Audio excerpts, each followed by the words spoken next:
Travolting presents Bobbin' for Robin.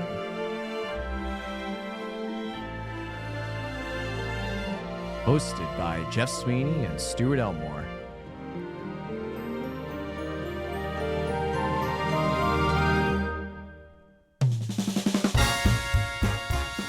Covering The Secret Agent. Enjoy the episode.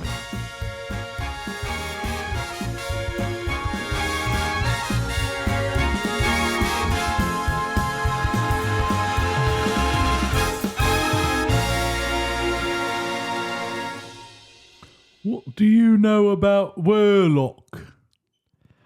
What do I know about what? What do you know about Verloc?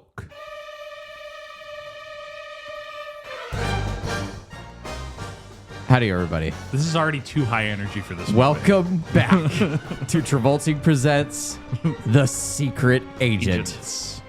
Thank you all for listening to our last week's episode on Jack. Yeah. Where we had... Yes, and the I can't even describe what that episode was like. The canon of great secret agents. It's like James Bond, Ethan Hunt, Jason Bourne, Verloc. Verloc. Verloc, who does not have a last name. He does not have a last name. Or is Verloc his last name and we don't know his first name? It's one of the two. Who fucking cares?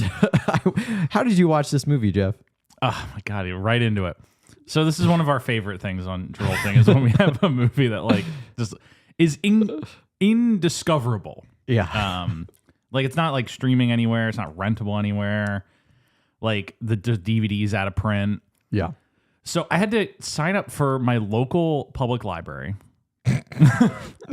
get a digital card through my public library. Yeah. Then sign up for an account for the streamer Hoopla. Oh my God. Using my library card.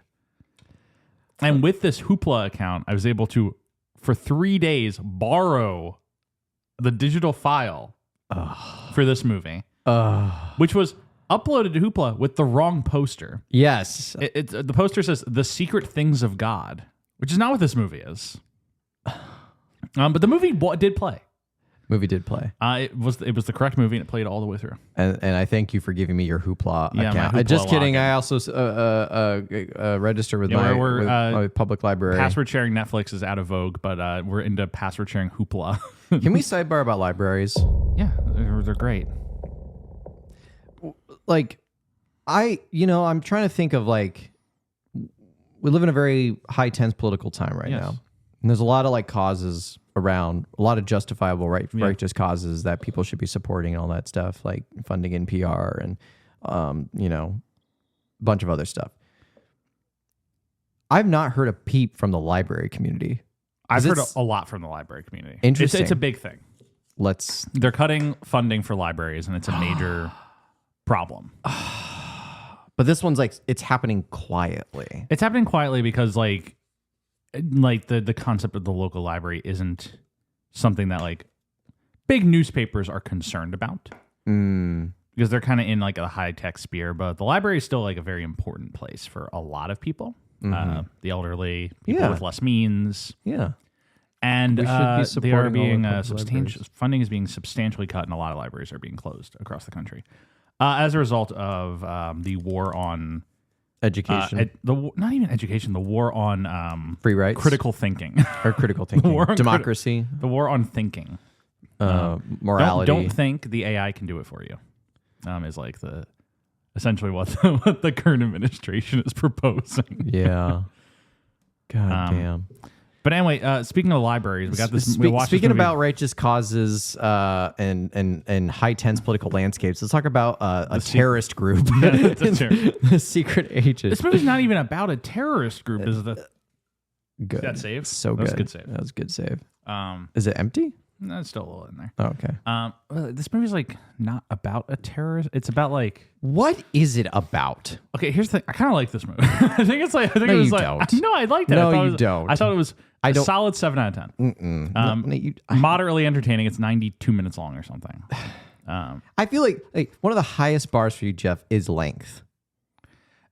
No, it's not that bar for me.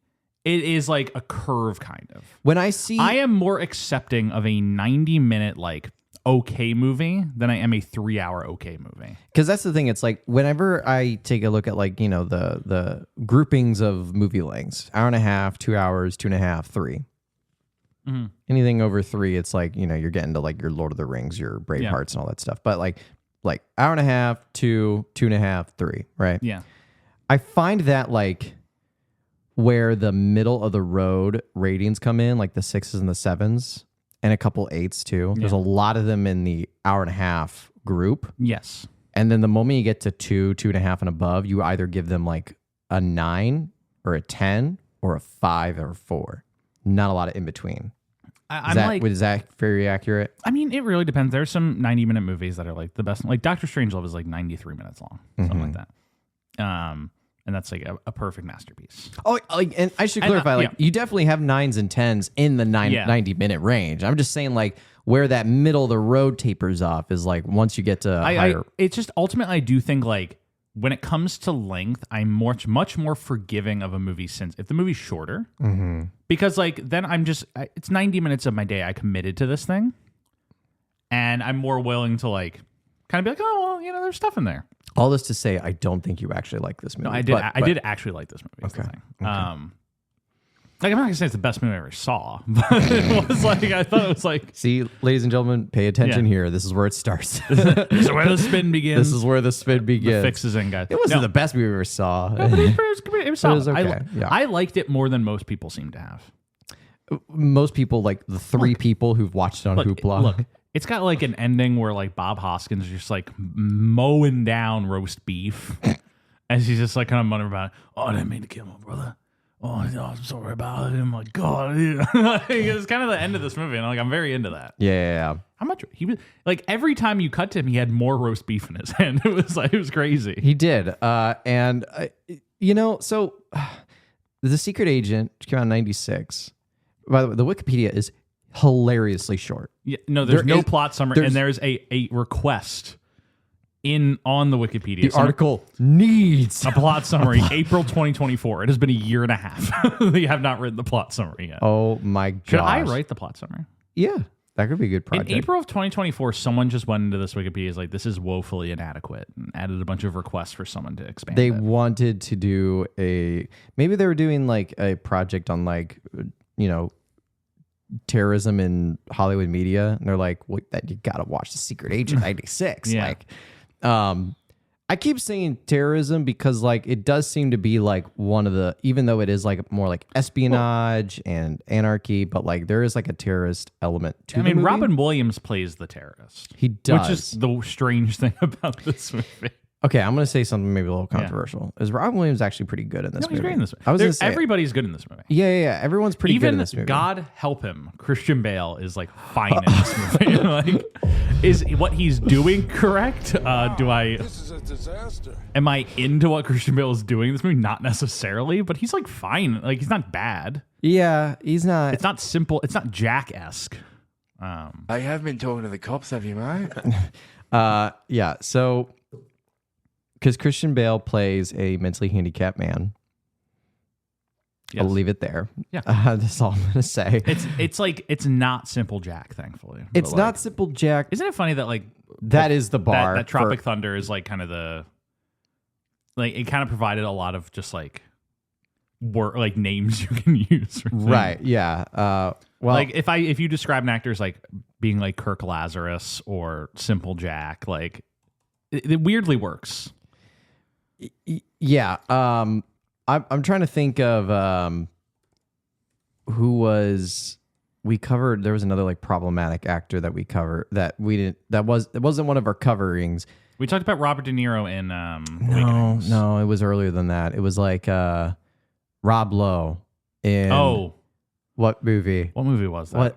Do I even want to remember what movie that was? That was the experience of like, oh God, no, it was like Winona's like second or third movie or something. Yeah, it was like make it stop, go away. It was like it was pretty abysmal from if I'm remembering correctly. Yeah, I'm looking back on it right now.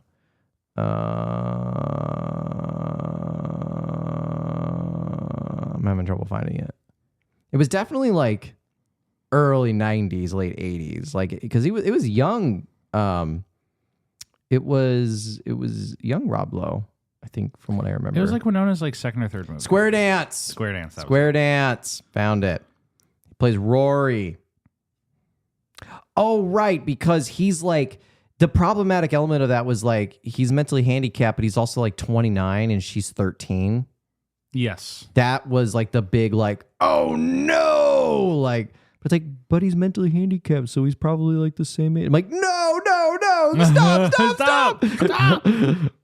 So, God, like I'm just looking at the stills from Square Dance, and like Winona's such a baby. She was a baby in that. Okay. Verloc. That's my impression of Bob Hoskins plays the titular protagonist, Verloc. This is based off of a espionage, spy fiction novel written by Joseph Conrad. It's based on a book written by Joseph Conrad, who is known for his Hero of a Thousand, Heart of Darkness. I'm getting mixed up with Heart of Darkness, which becomes Apocalypse Now. Mm-hmm. He wrote a lot of movies about like. Wrote a lot of books that became movies. I'm so tired. It's okay. He wrote a lot of books about deconstructing kind of like Britain around the turn of the century. Yeah. And Heart of Darkness is about like British in the Congo. This movie's about London and gets kind of all these like this crime and like the degradation of British society. My favorite part in this movie is when Jim Broadbent is just like, you used to know where you stood with an honest thief, and now crime is just becoming awful. Mm-hmm. And I like that every single crime movie is about like the cop going, you used to know where you stood with criminals. I'm like, at what point did we stand with criminals? Yeah. We're establishing this is like 1880. Yeah. Because I just watched, you watch The Dark Knight. There's this like, you used to have honest thieves. I'm going to give this town a new kind of criminal. Like, no, Eric Roberts is just like, there used to be honest criminals in this town. We used to have respect. Criminals. And I'm like, well, there seemingly weren't honest criminals in 1880. So, oh my God. I get it. It's actually really funny. Yeah, it is funny that the sliding scale of honesty of criminals. Yeah. And Patricia Arquette. Yes. Movie stars Bob Hoskins, Patricia Arquette, Gerard Depardieu in a weirdly hyped billing for his minimal amount of screen time. Very minimal. And then Christian Bale and an uncredited Robin Williams, who is in this movie a lot more than I thought he would be. I was going to say he's uncredited, but like he finishes out the movie. He is like a substantial element of the movie. It's not like when I saw Robin Williams as the professor uncredited, I'm like, he's going to be in like one scene. Yeah. He's in like a decent chunk of the movie. Yeah. He's the first face you see. Mm-hmm. And he's the last face you see. Yes. And because I was going to say, like, what is the age gap between Patricia Arquette and Bob Hoskins? I can find out. Should we? She was born in 68. And he was born in 42. So 26 years. I mean, it's 1880. This happens. Yeah, I guess this is like quite like a very common occurrence before modern society. I suppose so. This is like basically how you would It is like a 96 film, though. It's like, how accurate do you really have to be? But this is like basically just how you would do it. Yeah, anyway. And yeah, like this movie was released, even though it seems like almost impossible to find. It did get a theatrical release, but only on like also, 6. Bob Hoskins was like, 6. You want to be my bride? Like, yeah, sign me up. Yeah, I mean Bob Hoskins with that accent. Bob Hoskins is like capital M a man is like his thing. Oh yeah, it's like not. I don't mean like in like a macho way. I just mean like you look at Bob Hoskins like that is a guy. That is a dude. He is like the peak form of masculinity. Like any of these movies, he pops up and he's just kind of like. I will not hear any slander. Like he is peak masculinity. Have you ever watched him talking about Mario? I've seen the clip, yes, where he's like, what was the interview? It's like, I got the clip right here. Okay, I'm attaching to the soundboard. Okay, good. As we speak, you're gonna hear it momentarily. There it is. Amazing combination of toppings. Just dominoes. I didn't even know it was a game. It was my kids that told me. Well, I said, what's your next film? I'm doing Super Mario Brothers. Oh, that's the game. Oh, what? Yeah, and this is you. And I've saw this thing jumping up and down. I thought, I used to play King Lear. Oh my God. I used to play King Lear. Peak masculinity right there. We talked about him before. He was in Hook. Yeah. Very good in that. Oh, like one of his best roles. Well, it's pretty good. He's very good in it. He's very good in Hook. He's one We of talked the about many... him before that because he's in the Travolta Eyes of an Angel. God. Two of a Kind? No, it's the one where he is an angel and he comes to Earth, which is also Two of a Kind. Oh my God. Drenched in sweat. I just realized there are two movies where he comes to Earth as an angel. Okay. That's the one with Bill Hurt and Annie McDowell. Remember this? I'm blanking on the name. Michael. It's just called Michael. Oh, right. Yeah. Remember Michael? Michael, this one with the crazy poster with the dog in the corner for no reason. Why is he smiling like that? Whoever took that picture needs to be fired.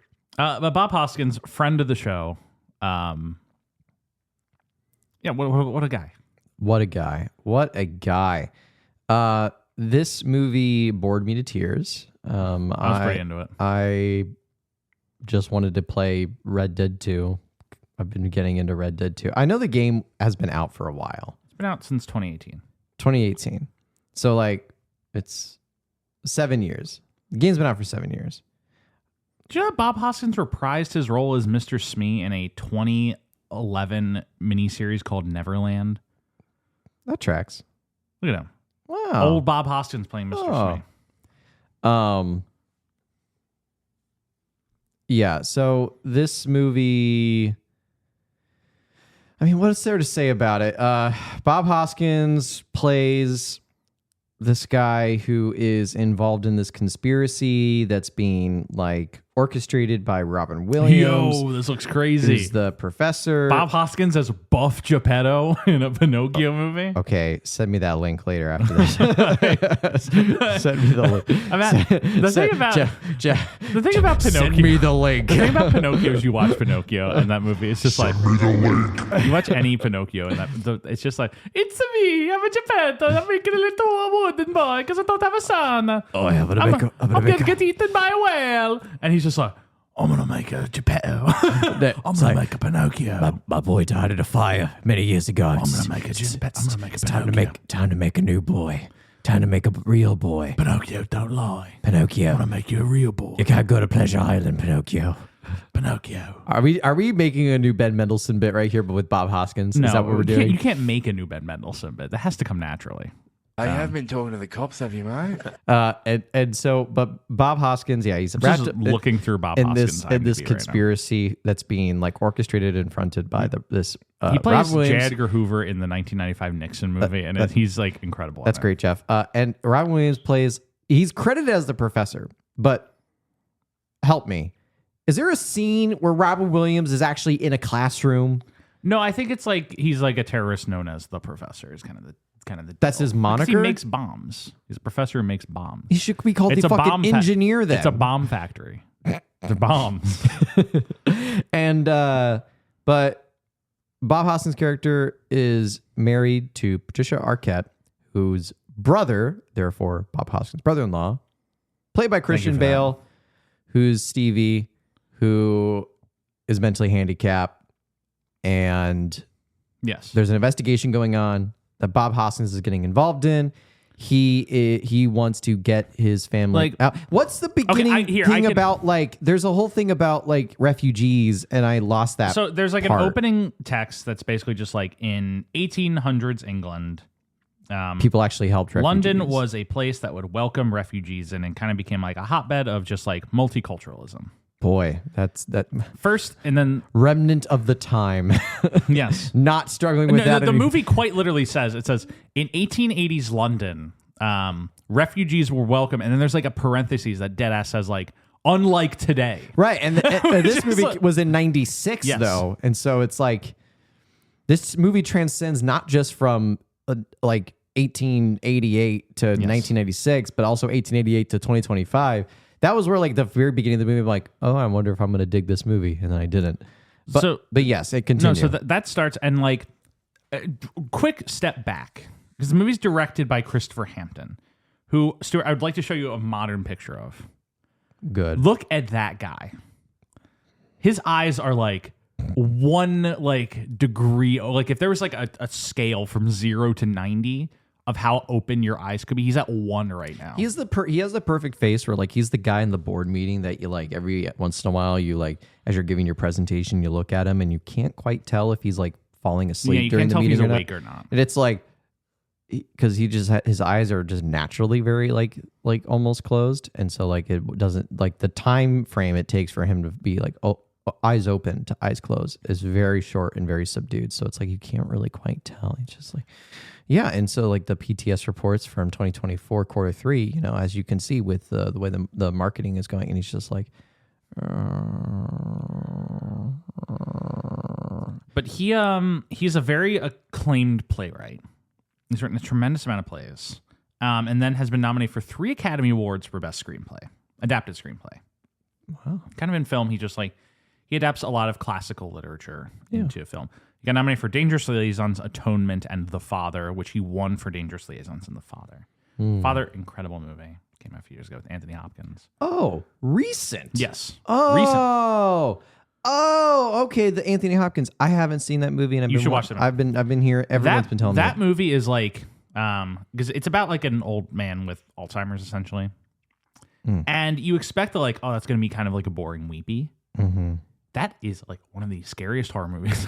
Like uses the language of a horror movie.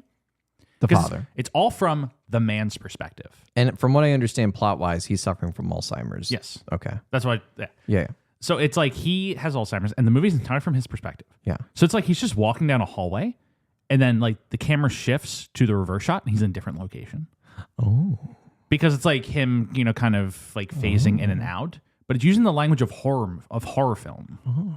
So it's just like constantly people are peering around him. He doesn't know where he is. So, and then 2 years later, I see that he came out with a 2022 The Sun with Hugh Jackman. That was Hugh Jackman's like big like serious actor play, like to try and get an Oscar, and then it goes nowhere. Nobody likes it, and then like a month after it comes out, he announces he's coming back for Deadpool and Wolverine, which is like kind of the kick in the pants for him. But this is this is roughly around the same time him and Sutton Foster have their affair. Yeah. From The Music Man. Yeah. It's like Hugh Jackman, like his movie flops. He has an affair. His marriage is falling apart. He gets divorced, and then conveniently a month later announces he's coming back for his highest paying role as Wolverine. Oh my God. He publicly swore, I will never do again. Get that check. Get that fucking check. But to go back to the father, the son. That's my favorite thing is that Ryan Reynolds is just like, yeah, Hugh just called me one day, and he was just like, I think I want to come back and play Wolverine. And, you know, it was just so wonderful that he had that revel. And it's like, Ryan, let's get serious now for a second. Hugh Jackman wasn't calling you for the goodness of his heart that he wanted to play Wolverine again. Yeah, no, he wanted. He was calling on business. He needs to pay that alimony, bro. But then to go back to the father, and then 2 years later the son. I pray in my bones. What about the Holy Spirit? That we get the Holy Spirit, which is like not related to the plot of any of these two plays whatsoever, but it would just be really funny, or just called like the uncle, or like called like the grandson, or the grandfather, or I don't know. Just I want the sequels to this. Is the son good? Should I watch it after watching? The Son, it got bad reviews. People do not like the Son. Oh. But it's also got Anthony Hopkins in it. Is it a prequel? No, it has nothing to do with it besides it's thematically connected. Oh. It is a thematic connection. Wow, this is a disaster. Okay. Okay. So, okay, acclaimed playwright, wrote a bunch of plays and adapted a lot of books and into film. He directs this movie because it's a classic Joseph Conrad novel. Mm-hmm. And this is this film adaptation of it. Yeah. And I know we had just started talking about the plot, so we can go right back into it. Yeah. The first thing you see this movie is Robin Williams. Yes. Who is the titular? He is the mastermind behind this like terrorist plot that's being planned that somehow Bob Hoskins is wrapped up into, that we don't know to what degree until the end of how much he's wrapped up in it. I'll just quickly say what his deal is. Please. Bob Hoskins is playing Verloc, who at the beginning here, we are led to believe is part of like a counterculture, like not terrorist cell, but like anarchist cell. It's like a group of anarchists. Gerard Depardieu is also in this anarchist group. And we think Bob Hoskins is like one of the founders of it. They're hosting their meeting in his shop. Sorry. What is unveiled as the movie continues on is that Bob Hoskins is actually an agent for Russia, for the Russian embassy, who is a spy planted within London to infiltrate the anarchist groups and find out what their deal is so that they cannot become a threat to Russia. And ultimately, Russia decides they want him to commit a terrorist act against the UK in the name of the anarchists so that Russia can convince the UK to get rid of the anarchists because they're mostly like Russian dissidents. They're like kind of like communists, or not communists, but like dissidents who were in Russia, free thinkers, had to flee because of crackdowns. And that's more or less like what his deal is he's forced to play all sides of the room. Cool. Great. That's his deal. Great. So at the beginning, like he's in this like meeting with all of his anarchist buddies. It's like him and Gerard Depardieu. And like a bunch of guys who we'll never see again. And they're all like, oh, the refugees. Yeah. And so as there's an inspector, the Jim Broadbent plays... You're cutting right to Jim Broadbent? Yes, I am cutting... Stuart's jumping to Jim Broadbent. That's 45 minutes into this movie. That's when he shows up. is the chief inspector. Because, I missed, like, a bomb goes off in the park. Well, we haven't got... No. Sorry, I've got... No, okay. Take a knee. Take it, Stuart. Take a knee. They said Christian Bale. Like, they said Christian anarchist Bale. Meeting, Jim Broadbent, bomb goes on. He's like, wait, no. They said Christian Bale away. No. How far am I now? The opening of the movie, there's this. I was going to let you jump us a little ahead, but you flubbed it. So now I need to go through it again. Because it's like, as they're having this meeting, Patricia Arquette, who is Bob Hoskins' wife, named Winnie, and her brothers, her mentally challenged brother Stevie, played by Christian Bale, are taking their mother, played by Elizabeth Spriggs, to like her cousin's house or something. Because the mom can no longer stand to stay with Verloc. Because she finds him distasteful. And so they take her away. They come back. We're setting it into this new domestic lifestyle between Verloc, Winnie, and Stevie. Verloc is summoned to the Russian embassy where he meets the Russian ambassador, played by Eddie Izzard as Vladimir. Eddie Izzard, a very like unexpected role for this as a British comedian of the time. Right. He's great though. Love him. He's playing the Russian. He's like, so basically what we need you to do is we need to make these anarchists distasteful to Europe. So what you're going to do is wage war on science.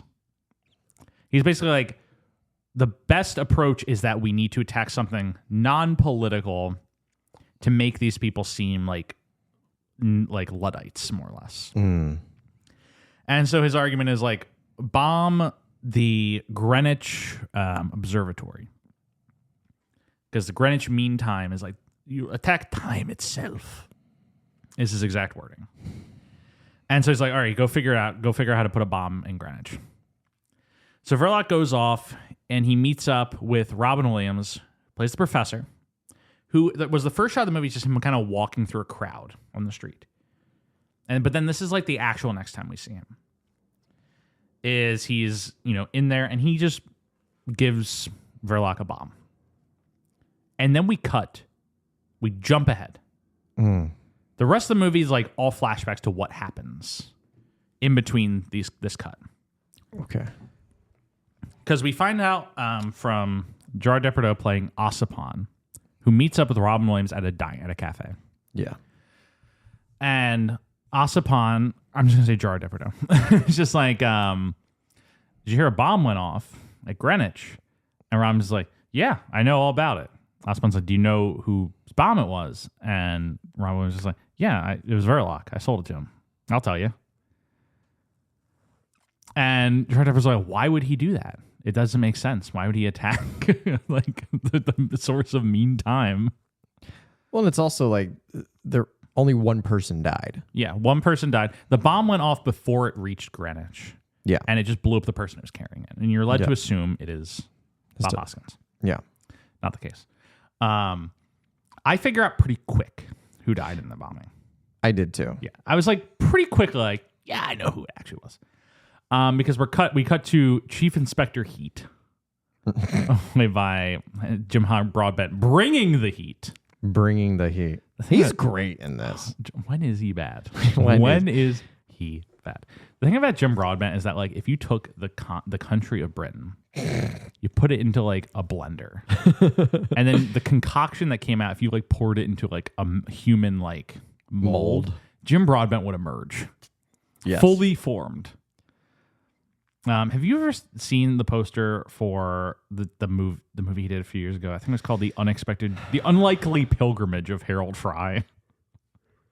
This is the most British ass movie poster I've ever seen in my life. Look at this thing. Oh my God. The Unlikely Pilgrimage of Harold Fry. I am gonna like one of those days just have a marathon of movies with titles like that. Like The Unlikely Pilgrimage of Harold Fry, The Curious Case of Timothy Green. Just like all those like The Curious Case of Benjamin Button. Like, movies with that fucking title structure. It's me, Jim Broadbent. I'm gonna have to take that out of you. I will figure out who did the bombing, sir. He goes to his like commissioner. He's like, I think I know who did the bombing, sir. I know it was Verloc. The commissioner's like, why don't you arrest him? He's like, Verloc is a source of mine. He's giving me insights into the anarchists and the Russian embassy. I would rather pin it on someone else than lose him.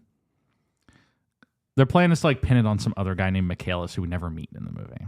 Yeah. And the assistant commissioner's like, I am a man of truth, and decides he's gonna, go out and sort it all out.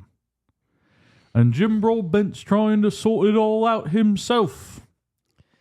I think I do a decent Broadbent, right? You do pretty good. A decent Broadbent. That's pretty good. And like Patricia Arquette is just sitting at home, like not having any idea what's happening. Mm-hmm. We get this like horror shot of Bob Hoskins just appearing outside the window with like a light, and he's just. He looks a little traumatized, and you're like, if you hadn't figured out yet, you figure out then. I was gonna say like because he's been bringing Stevie around a lot at that point. You're gonna jump right to it, yeah, because like the rest. This is when Bob Hoskins just like starts eating roast beef. He just starts going fucking crazy on the roast beef. He just starts stress eating roast beef, and it's very easy to understand to know why he's doing that. Because then also Patricia Arquette's like, "Oi, where's Stevie?" And he's like, "Stevie's on holiday."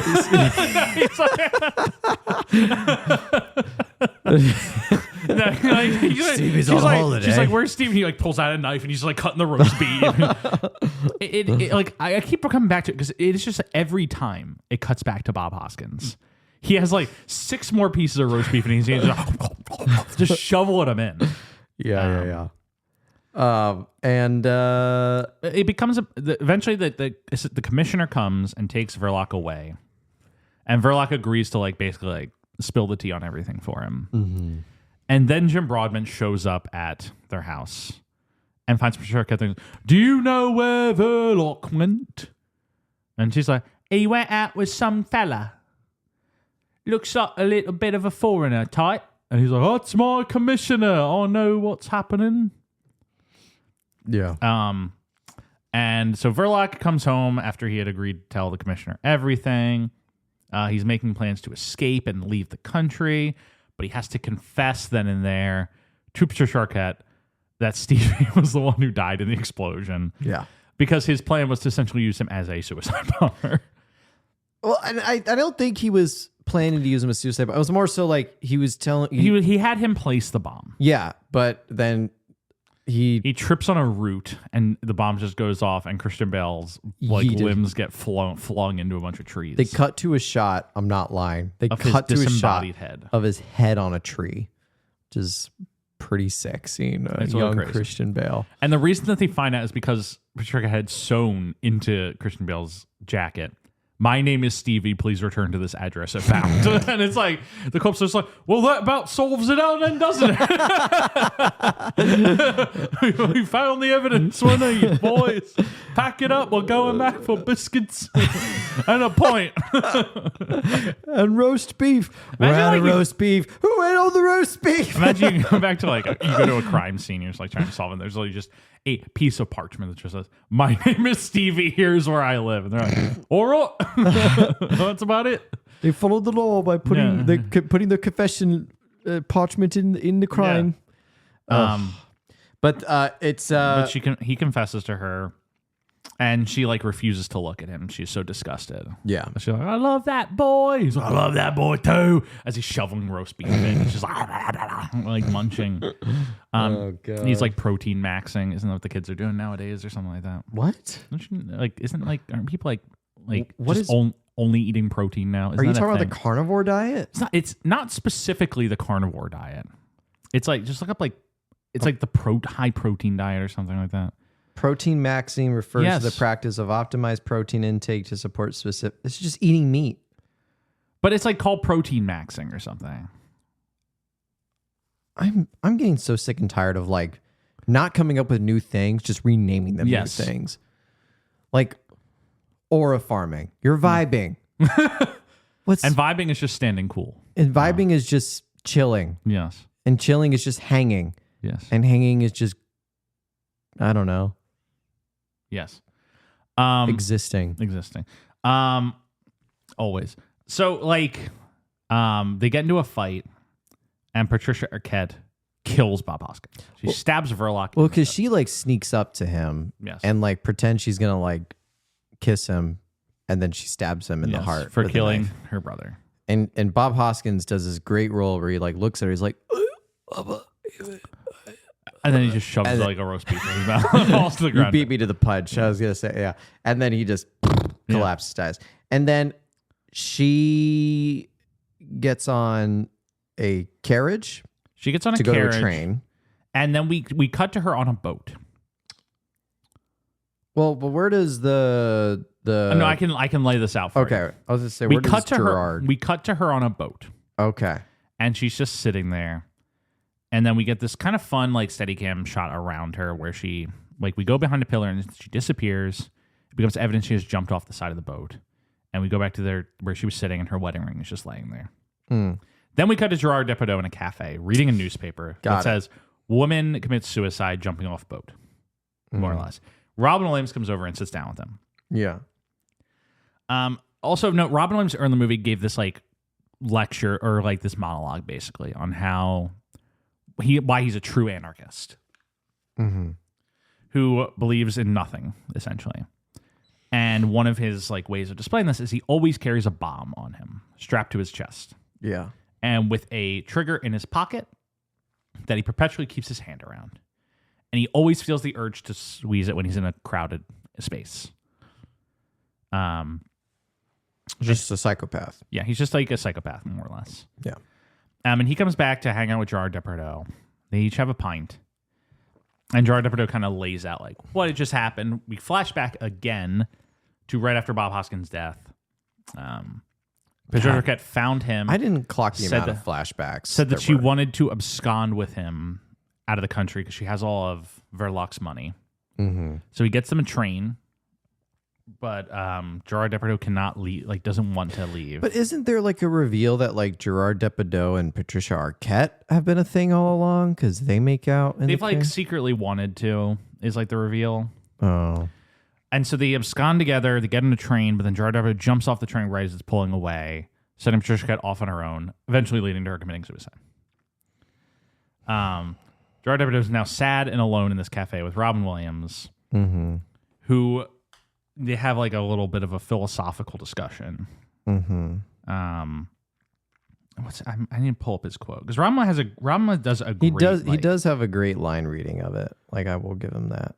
He says, "Pull yourself together. Remorse is for the weak, and weakness is the source of all evil on this earth. There's a time coming, it's going to be sooner rather than later, when this will be understood by governments and individuals, that there can be no progress and no solutions until you make a rational decision to exterminate the weak." And then his final line, the final line of the movie is him saying, "I myself have no future, but I am a force. To the destruction of what is," raises a glass, finishes it, and walks out. That's the last line of the movie. Basically, Robin Williams is like playing like the living manifestation of like death in this movie. Yeah. Which is very cool. He does a very good job at it. Yeah. He's basically just playing like anarchy and death in its like peak form. He walks away down the crowd and he starts losing his mind, and then he squeezes the trigger. And the movie cuts to black before we see the but the implication is that he explodes and kills the crowd around him. Like, eventually this violence that started with state-sanctioned activity has escalated to just wanton acts of terrorism. Yeah. It's kind of like the through line of this movie is like state acts of violence will lead to, but that's the plot. That's what happens. Yeah. Have you ever seen the Coen Brothers movie Burn After Reading? No. So I was thinking about that a lot during this movie. That's a comedy, but that movie ends with like throughout the movie there's like these periodic check-ins with J.K. Simmons, who's playing like the head of the intelligence community in Washington D.C. Yeah. And they're constant, and it's like always like one of his guys like coming in and explaining to him the plot of the movie, and J.K. Simmons just being like, "What the fuck are you talking about? Like, none of this makes any sense. What are you doing?" The movie is about like the intelligence community just like not making any sense and being funny. Okay. And then the end of the movie is like the guy comes in and is like, "Okay, so here's what happened at the end of the movie, JK. I'm going to tell you all of like how the characters all resolved." And he's like, "So George Clooney fled to Brazil," and Jackson was like, "Why'd he do that?" And they're like, "He thought we were coming after him." He's like, "Well, we weren't, but leave him there." It's like, "Well, she fled to Russia to try and like sell this information." He's like, "Is the information valuable?" "No." "Okay." And then it like just ends with J.K. Simmons just being like, "What did we learn today? We learned not to do it again." And like that's the thesis of the movie. It's just like none of this made any fucking sense. It was all pointless. It's great. And I just like wish there was a coda at the end of this movie where we cut to Jim Broadbent sitting in his office and he's like, "What did we learn? Not to do any of it again." Because none of that worked out.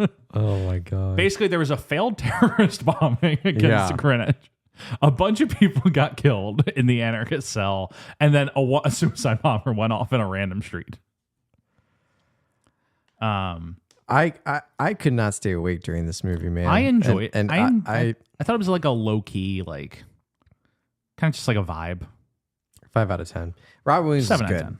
Robin Williams good. I mean, all the performances. There wasn't like a bad performance in this movie. God rest Christian Bale's soul. Yeah. But there wasn't. Like, I thought all the performances were good. I like, like 19th century London vibes, man. It's good. When is that bad? It's always good. When listen, the thing is, like, we've watched a lot of garbage movies that they're like, how do we make this movie good? Set it in 19th century London. Yeah. and it's like it does elevate it. Yeah. It has good production value. Like, I'm not saying every 19th century London movie is good. I'm just saying 19th century London set dressing never hurts your movie. Yeah, it's always a benefit. It's always a benefit. Remember when Jumanji started with it for no apparent reason? Yes. Yes. And it made the movie a little bit better. Yeah. Yeah. But that's it came out in 6 screens. It made no money. Yeah, it made like $1. It made like $1. No one really knows about this movie. We had to watch it on Hoopla. And yeah, I mean, it does have a pretty good score by Philip Glass. I just want to shout that out. Oh, okay. When's he bad? Yeah, when's he bad? And this is just one of, we're getting to like the mid 90s point in Robin's career where the man is like ever since like 1991, Robin Williams has been doing like basically like 4 to 5 movies a year. Yeah. Like, the man is nonstop working. And this is another example of him going uncredited because he doesn't want people to not take the movie seriously because he's in it. Right, exactly. And this won't be the only period piece because next week is when we're going to talk about we are reuniting with with an old friend, not an old friend that we William covered. Shakespeare. We're reuniting with Kenneth Branagh. Yes. In Hamlet for our second Kenneth Branagh Shakespeare adaptation movie on this podcast. Second? Wait. It wasn't Shakespeare. We did do another Branagh, but we didn't do a Shakespeare. It wasn't Shakespeare. It was the one about the Dead Again. Dead Again. It's not Shakespeare. Hamlet. But I think I'm not crazy. Branagh's known for like he does a lot of Shakespeare. He does a lot of This Shakespeare. is our second Shakespeare, though. Never forget Looking for Richard. Looking for Richard. Was that what it was called, right? Yeah, Looking for Richard. I'm still looking. Yeah, I'm still trying to find. Remember that part of that movie where it was Al Pacino like going up to people on the street, but what do you know about King Lear? It's just like, get away from me, homeless man. It's like, officer, stop him. Oh my God. No one in this country knows anything about Shakespeare anymore. So I'm going to tell them about Shakespeare. I'm looking forward to Hamlet. Have you looked at the cast for that? I have. Jeff, I have. I have. Do you have any final thoughts on this movie? My final thought in this movie is it was pretty good. I enjoyed it. It's kind of a sleeper for me.